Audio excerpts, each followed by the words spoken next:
for half a century, WJPZ Syracuse has been the greatest media classroom on the planet. We've trained students from the 1970s to the 2020s on how to run a professional radio station. But the lessons learned and relationships formed go far beyond studios and transmitters. Taking a look back through the eyes of those who experienced it. This is WJPZ at 50. Welcome to WJPZ at 50. I am John Jagay, joined today from the class of 1993 by Scotty Ballgame. Mr. Scott Greene, welcome to the show. Hello. Thank you for having me on, sir. So we first started chatting about a year ago at the banquet in 2023, and you were telling me about you enjoyed the podcast, and I said, well, why don't you come on as a guest? So it took us a little while, but here we are. Yes, it's the best time to do it right now. So you grew up not too far from where I grew up, so I always start by asking our guests where they grew up and what got them to Syracuse, and then following that, what got them to Z89. Yes, I grew up in Burlington, Massachusetts, the 128 belt. So Burlington is a suburb about 25, 30 minutes northwest of Boston. So I had easy access to the city and to sports games. And to go away to college in Syracuse, New York was a 5-hour, maybe a little bit more than 5-hour trip from Boston. And I had never really spent a lot of time west of Worcester, Mass. Me too, yeah. When people say, oh, Western Mass and Springfield, it's like, oh my goodness, that's like another country. But going out to Syracuse was a great call for me. And I went to be a writer. I went to be a journalist. I wrote for my high school newspaper. I wrote for the town weekly newspaper. I covered sports. That's what I went to Syracuse to do. And the first student activity meeting and group that I saw on campus was an informational session for WJPZ, Z89, and the rest is history. I started doing news and sports and trying out to be on-air jocks, and I did everything radio. And I think in my whole time at Syracuse, I may have written no more than 4 articles for the Daily Orange, and they were all WrestleMania predictions articles. and that was the extent of my writing and journalism, print journalism at the time. And I ended up going into radio. I'm back in print journalism now, and that's what I do full time as a sales director for a local community paper. Which is funny how everything kind of comes full circle, that you had all this newspaper stuff and then you had the radio at Syracuse in between.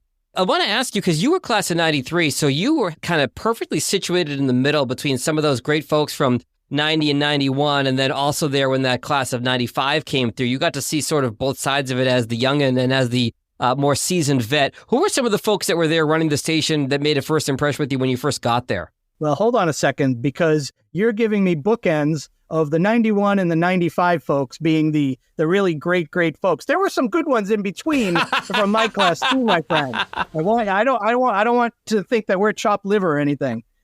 People that I remember learning from, as a freshman and doing sports casts and newscasts, there were guys like Jim Gallagher and Matthew Berry and Hal Rood on the air, and Henry Ferry, I think, was the general manager, and Scott Meach was doing so much. So I remember some of those folks that are a little older than I was, and not too much older, but he is still a senior to me, and that's my good friend Brian Lapis. And he was the chief announcer, I think, maybe his senior year when I was a sophomore or junior. These years, 30 plus years ago, are a little hard for me to remember exactly. One of the lessons I've learned in 100 plus episodes of this podcast is that there is no aging for Mr. Sweet Lippy Love. Exactly. That's a good thing. Obviously, there are a cast of characters. I'm not going to exclude the middle of the sandwich here. Yes, that massive stretch from 90 to 95 where so many folks have every year. What were some of the lessons and things you remember learning when you got to Syracuse as, a newspaper kid, but you started doing radio and all this stuff at the station? One of the biggest lessons for me was to be on time, always be on time, if not early. And I take that today in my job as a sales manager and running meetings for staff and getting into the office a little earlier than everyone else. You cannot just show up on time or even be late when you have to have a 6 to 10 a.m. shift on the radio. we've got to be there 5:30, maybe 5:35. At the time, we were going off of the AP Sports Wire and the printers that were printing out our news blips back in the day, folks, when there was no internet yet and we didn't have cell phones. So we were reliant on these other services for us to do prep for our shifts/shows. And I couldn't be late to come in and do a very good newscast or sportscast and build the rapport with the others that were there and on at the time. That's something that I think is one of the best lessons that I've learned. It speaks to the culture, Scott, of so many years of the station, of this high standard that we've set at WJPZ, and that gets passed on from year to year and so on and so forth. So let me ask you about the other side of it. Who were some of the folks that came up under you that you remember working with and having relationships with? They came in 94, 95, etc. Right off the bat, if I could mention a few names that I know were from my class that I work closely with at the station, 93 folks like Stacy Sims, Eric Stengel, Eric Reinhardt. Some of these great 93 folks were wonderful. After that, and you get into the who's who of, are they really great WJPZ Mount Rushmore folks like our friend Chris Velarde, like Jordan Guglielmi, like Tina Mussolino, and my good friend Jay Naklis. So these are some of the folks that were a little younger than me. If you ask me to go into like the 95s, 96, 97, I'm not going to be able to do that. I was in Syracuse until 96, but working off campus, I was a little bit away from the Z crowd during those mid-90s years. Fair enough. Well, you're teeing me up to ask you my next question, which is, walk me through your career from graduation and what you've done since, Scott. I didn't have a job up until the Thursday before graduation. That's still way ahead of most people. At some point, I was thinking that I was going to be the next on-air guy in Chicago and chase my girlfriend at the time, who was moving back home. And I think I had cassettes sent to every station in Chicagoland area. And I don't even know if I got a response from any of them. But I ended up working at 95X WAQX FM in Syracuse. At the time, Syracuse's best rock. I had interned and I had worked part-time at the classic rock station, Kix FM 104.7, up through close to the end of my senior year. That station was sold and acquired by the Y94 folks. Yep. And they turned the station into B104 country station. That time I had no interest in working country, and I didn't actually stay on with, they actually moved Kix to a translator signal out in Oriskany or the Rome area, or Westmoreland, I think it was. And it was like further than the Turning Stone Casino. And I went out one weekend and worked one shift. It was right before graduation. And I actually said to the program director on the second day, I said, I'm done. I'm not coming back. I'm graduating, and good luck with the station. I don't know how many months after that the station was no more. But I believe that is our first reference to Oriskany in the podcast, although I will say I did get a speeding ticket in Westmoreland on my way back to the Syracuse once. Yes, I believe it's that exit off the thruway. So anyway, to make a long story short, I ended up becoming the promotion director at 95X right out of college. I think it was Alexis, who was their evening on-air personality that had been doing promotions at the time, and she wanted to focus on her on-air. They wanted to hire someone to come in full-time to do promotions. I, of course, coming out of college, they could pay next to nothing, and I ended up taking the job, working for 3 years there in Syracuse, had an absolute blast running the station, events and branding, and I learned a heck of a lot there. And then after 3 years, I moved back home to Eastern Mass and basically started over. So let me ask you a quick follow-up on that, though, Scott. So you did promotions for 95X. Did you have much experience doing that at Z89, or was more of your experience the sports and the on-air side? Yeah, on-air was more of my experience. I had done some promotions for Kix FM over the 2 years leading up to graduation with summer internships and part-time work and being on-air part-time there. But the majority of my time had been on air and I shifted to the off-air role, they still featured me sometimes with morning show guests, with their producer who was a buddy of mine. And I'll drop his name, Mike Kramer. He lives out in Houston now, but Mike Leader Kramer was part of the Z for a little while during his tenure at school. And he was the producer for Dave and the Fat Man, the morning show at the time in Syracuse. So they put me on once in a while, and their big events, like we had a request-a-thon for Make-A-Wish Foundation. We had some other game shows that we did live downtown. We did a celebrity lookalike contest once a year at a local club. So I was on the air here and there as kind of a character, but pretty much still a nobody because the listeners didn't really want to know about who Scott Greene was. They didn't care about me. And all these promotions you're talking about, this is your time at 95X now, you mean, right? That's correct. And I remember some big promotions at Z89, but I think it was probably during the last couple of years when I was working off campus at Kix FM, and I was spending majority of my time when I wasn't in class heading over there multiple times a week and on the weekends. It took my time away from JPZ my last couple of years, unfortunately, but we all do what we have to do. And I thought that may have been the best point for me in my career at the time. And that's another thing that's come up in the many episodes of the podcast is the idea that some folks get frustrated when somebody leaves the station as a student to go to one of the commercial stations in town, but that's kind of the point, is we're training you at JPZ to work for a professional radio station. So you did that like so many others before you and since.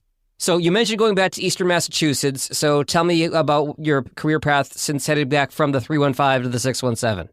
Yeah, so I moved back to the 617, at some point became the 781. Yep. And I was working for a friend of my parents in his auto parts industry.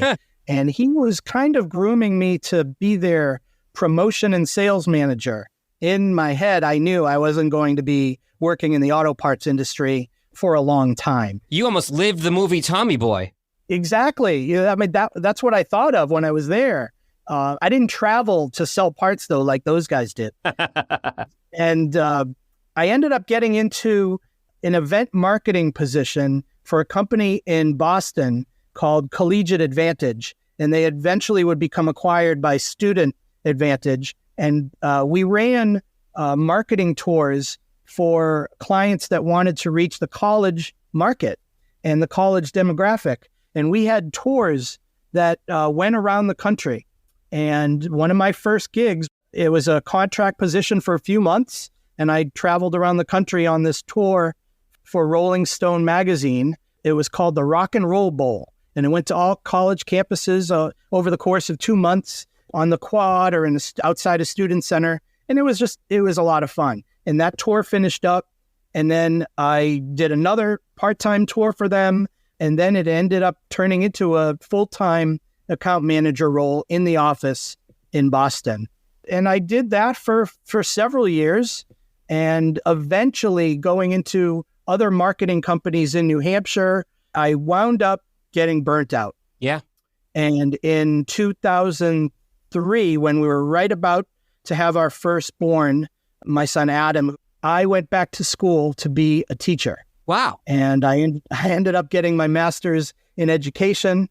I ended up getting a job in a great school district outside Boston, Groton Dunstable Regional School District. I worked in the middle school. A few years later, we moved out to Western Massachusetts, where my wife's family is from and where they still are. And I landed a teaching position in Windsor Locks, Connecticut. I was there for 4 years. I ended up finishing up my teacher career in 2012 outside of Springfield. And that is when I got back into business because guess what? I unfortunately got burnt out teaching, and I was doing more disciplining than teaching at the time. With middle schoolers, I'm shocked. Yes, 5th and 7th graders in Windsor, Connecticut. How about that? Oh, my God. I got back into business, and I've been in my current company for the last 10 plus years, and I'm really happy with where I am right now. So it's kind of a long period there. So where are you now, Scott? So right now I am the sales manager for Reminder Publishing, which is a local media company in East Longmeadow, Massachusetts. And we have 12 weekly community newspapers and 2 monthly magazines and 1 daily paper and a whole slew of special publications that we do. And print media is still alive. I was going to ask you about that because we've talked in many episodes of the podcast about the radio industry and the ups and downs of where radio is at. The print media has had a really tough go of it in a lot of recent years as well, and there's been a lot of naysayers about print media.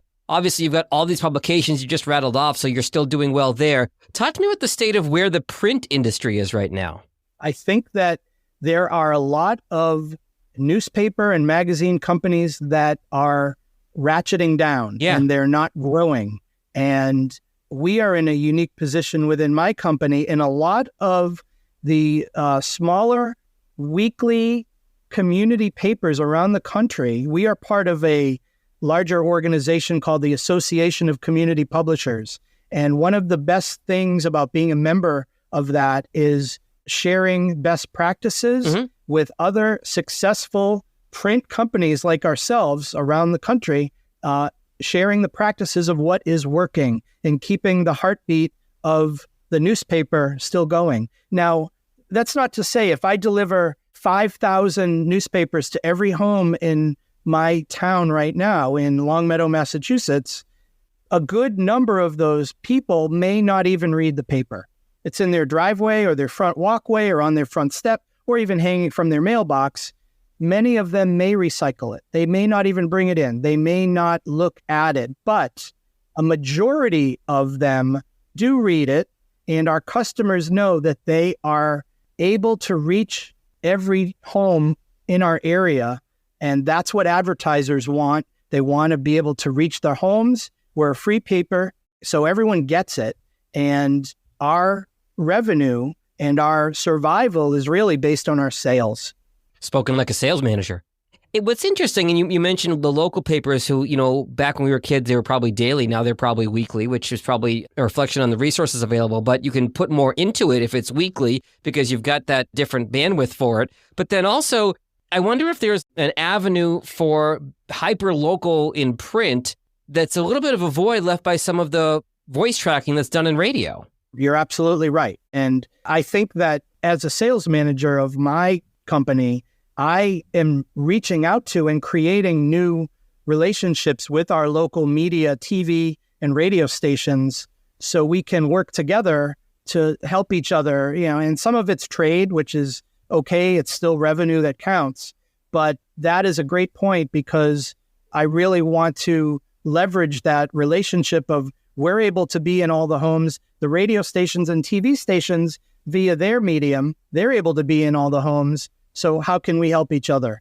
It's interesting to think how it would have been 30 or 40 years ago where the local radio station was competing against the local newspaper, but it's almost like survival by cooperation as opposed to fighting each other.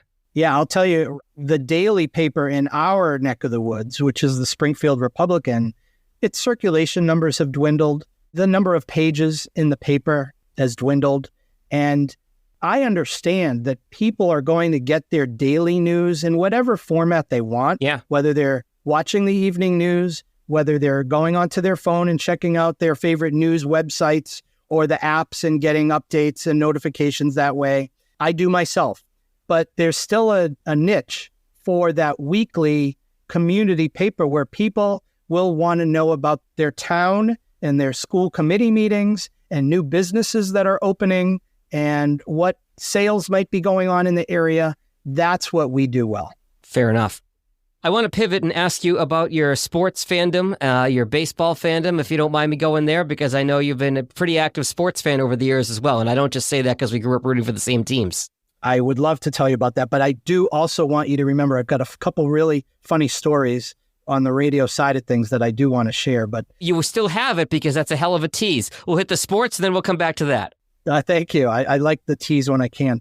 I grew up outside Boston. My dad was a big Red Sox fan. I started really getting into watching the team when I started collecting baseball cards in 1978. And I've been collecting baseball cards since 1978. And I'm a fiend when it comes to the hobby. But I learned to watch the Sox and never had great moments with them winning the big one because they never did. And lost the World Series in the mid-'80s when we should have won. But I also got into the other local sports, and I watched the Celtics, and I watched the Bruins, and I watched the Patriots. And then the Patriots were good there for just a little while in the mid-'80s, and they got blown away in Super Bowl 20. But the Celtics were good. They were traditionally good. And growing up in the late 70s and then through the 80s, it was a special time to be a Celtics fan because, my God, they were so good. And if they weren't winning the finals, they were losing the finals, but they were in the finals. If I can remember, 4 or 5 out of 6 years. The Bruins, well, I mean, I guess they were always my fourth favorite, but they were still local. I watched my local teams, and I wasn't really into any college sports until I got to Syracuse. Yeah. I'll be honest. I went to all the basketball and all the football games and some of the lacrosse games, but I honestly don't remember going to a lot of other things back then, which was probably the same story with many other students. Although now, I mean, on campus, I wish now I'd be going to soccer games and to, volleyball contests and whatnot. I think I had a girl that I liked who was on the volleyball team, so I did go watch some of their games, but there was a reason. That's fair. Okay, let's bring it back to the funny radio stories. There's no way I'm going to let you go without talking about some funny radio stories. Well, there's just 2 stories that I think of and I really wanted to share. And I know that one of them has never been shared on your podcast. The only way another one would have been shared would have been with Jay Nacklis, and I don't think that he touched on the story. So I might be good here. So my summer in between junior and senior year, I was in Syracuse. And Jay Nacklis and John Marsh were the program director and music directors that summer. They had a weekend off, and we all decided to go to my parents' house in Burlington, Mass. So we took the trip out there, and right before we got to Burlington, we're on Route 128, and Jay looks over at me and he says, "Scott, can you get us to the Columbia Music office in Lexington?" I said, "I know exactly where that is. It's right off the exit next to Denny's." So we get off the exit in Lexington, and this is about 10 minutes from where I grew up. And they say, "We just want to go in and we want to say hi to our music rep, Charlie Walk. He's the guy that sends us all the CDs from that label." All right. So they have the relationship. We walk in, they go up to the front desk. They say, "Jay and John from WJPZ Syracuse, we're here to see Charlie. Do you have an appointment?" "No, but we'd still like to say hi." So we're waiting there probably 5 minutes in the waiting room. She says, "All right, he'll see you now." They call us in. Charlie is this little guy, and now I'm going back to the summer of 92. Charlie's this little guy, and for me, maybe he's in his late 20s, early 30s, I don't know. And he's behind his desk, and he's holding a phone in each hand. He's got both hands. He's talking into 2 different phones, before cell phones, by the way. So these are landlines. Of course. He just kind of motions his hand for us to sit down. Jay and John sit down across from him. I sit in the chair to the side of the table. His desk is covered with CDs, piles high of CDs. He finally gets off the phone. He said, "Hey guys, how you doing? Jay, John, so good to meet you." They say, "This is our friend Scott. He lives right in the next town over, so we stopped by." He says, "What are you in town for? Are you in town for the show?" They look at me like I would know what concert it was. I didn't know. He says, "Springsteen, tonight in Worcester." No. Yeah. So I look at them like, guys, I think I remember them announcing the concert months ago when I was home, and I had never been to a Springsteen show. I was just becoming a big Bruce Springsteen fan. He says, "You know what? I think I got some tickets here." He opens his drawer. He pulls out a wad of tickets. It's probably 3 inches tall.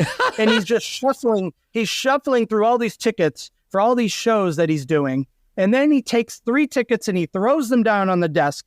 Jay and John look at each other.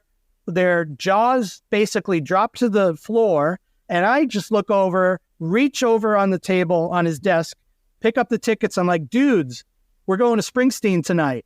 And it was my first ever Springsteen concert. And it was in Worcester, August of 1992. He wasn't even touring with the E Street Band. And then, we had great seats next to the stage. I remember Charlie came by that night just to say hi to us and make sure we were having a good time. But that's my free Springsteen tickets, Columbia Music, Charlie Walk with Jay and John story. And that was pretty cool. That's great. The other one is an on-air story, and I'll make this as quick as I can. So during my senior year, I am working overnights at Kix FM, classic rock in Syracuse, and it's the midnight to 6 a.m. shift. Yeah. And who is listening between 3 and 4 in the morning? We don't know. But you're still talking to that one person that you think is listening, because when you're on the air, you're having a conversation with one person. So I'm on the phone with my friend Mike Kramer, who's doing overnights at 95X. And we're also on the phone on another landline, by the way, with Jay Nacklis, who's doing overnights at Y94. And then one of us got in touch with Lisa Daniels, was not a WJPZ person, but she was on air at 93Q. And so between the four of us, we figured out and we played one song, the same song at the same exact time on all four stations in Syracuse, New York. And it was probably 3:30 in the morning, but we loved it and we couldn't get enough of it.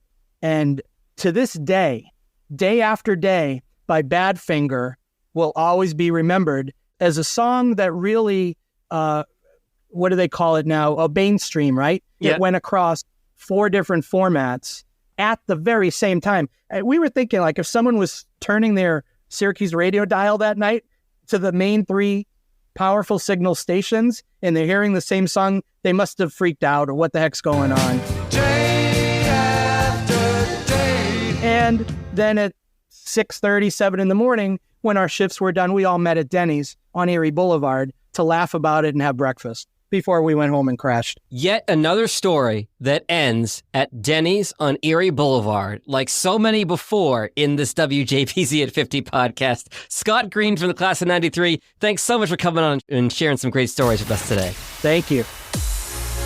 The WJPZ at 50 podcast is created entirely by the staff and alumni of the world's greatest media classroom. It's hosted by John Jag Gay, class of 2002. Editing help from James Bames Grundy III, class of 2020. Imaging by Maureen Cooper, class of 1999. And Ed Lacombe, class of 1985. Podcast artwork by Marty Dundix, class of 2001. Follow WJPZ at 50 on Apple Podcasts, Spotify, YouTube, or wherever you're listening right now.